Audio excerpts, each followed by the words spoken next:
అనంతపురం జిల్లాలోని సదరు పెట్రోల్ బంకులో పంపుబాయిగా పనిచేసే పామిడి మండలం వంకరాజు కాలువ గ్రామానికి చెందిన ప్రస్తుత చిరునామా కల్లూరు ఇందిరమ్మ కాలనీ వడ్ల రామాంజనేయులు 2వ తేదీ 5 నెల 2025 తారీఖున ఒక పెట్రోల్ బంక్ వద్దకు వెళ్లి అక్కడ నేను మీడియా అని చెప్పి బంకు ఓనర్ను బెదిరించి 5 లక్షలు తీసుకున్నాడు.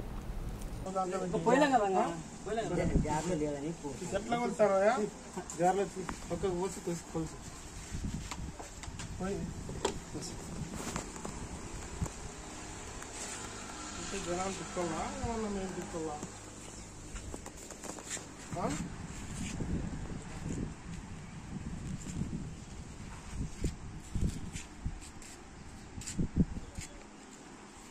అంతే ఉండే రిమోట్ ఇచ్చుకోవాలి.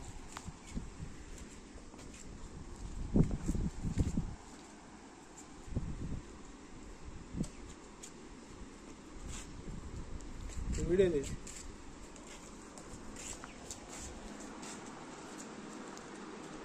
చూస్తాడు, డీజల్ చూస్తాడు.